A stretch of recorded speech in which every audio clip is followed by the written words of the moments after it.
Sir आजकल जो Poona murder case है वो बहुत ज्यादा चर्चा का विषय बन चुका है, जो चेतन अग्रवाल और सिया गोयल के साथ हुआ।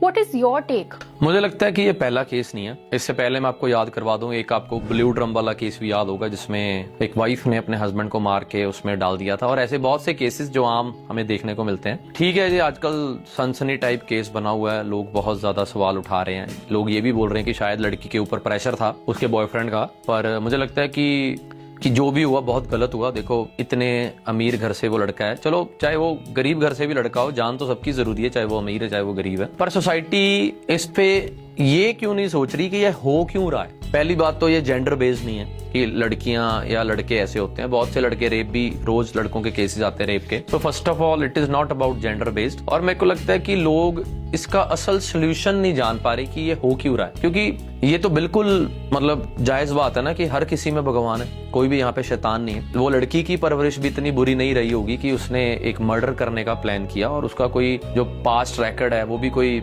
मर्डर या किसी ऐसी संबंध के साथ नहीं है, पर फिर भी ये प्लानिंग उस हद तक पहुंची। पहला उसके दिमाग में भी थॉट आया होगा, क्योंकि जितनी मैंने स्टोरी सुनी है उसमें उसका अफेयर था। लड़का और लड़की के पेरेंट्स पिछले 30-35 साल से दोस्त थे, तो पेरेंट्स ने भी शायद नहीं पूछा कि आप दोनों एक दूसरे से शादी करना चाहते हो कि नहीं, और वो प्रेशर की वजह से शादी हो रही थी। पर लड़का और लड़की, वो वीडियोस में, रील्स में हमने देखा कि काफी खुश थे। लड़की के भी फेस से नहीं दिख रहा था, क्योंकि लड़की खुद वो वीडियो सोशल मीडिया पे डाल रही थी, नहीं तो ये लड़की क्यों डालेगी। पर ये जो केस अब सारा आपके सामने आया है, आपको पता लगा है, मुझे लगता है कि ये सोसाइटी में हमारे बहुत लोगों को डिप्रेशन की दिक्कत है। माइंड में ऐसा थॉट आना किसी को मारने का आजकल आम हो चुका है। ठीक है, कोई बोले ना बोले, रेप समाज में, हमारे समाज में बहुत रेप होते हैं, पर दिमाग में गंदगी तो कहीं ना कहीं बहुत ज्यादा लोगों के भरी है। वो रेप का रूप ले लेती है कई बार, नशे के रूप में या किसी भी रूप में। पर मुझे लगता है इसका जो कोर रीजन है मर्डर का, वो डिप्रेशन है। लड़की को पता ही नहीं लगा कि उसने क्या, उसके दिमाग ने, उसके मन ने उसको सिग्नल दिया और उसने वो डिसीजन लिया। और ये जो लोग, हम लोग भी ये जो रीलें बना रहे हैं, न्यूज देख रहे हैं, हम भी कहीं ना कहीं इन चीजों के शिकार हैं। तो मुझे लगता है कि हर बंदे को अपनी मेंटल हेल्थ का ध्यान रखना चाहिए,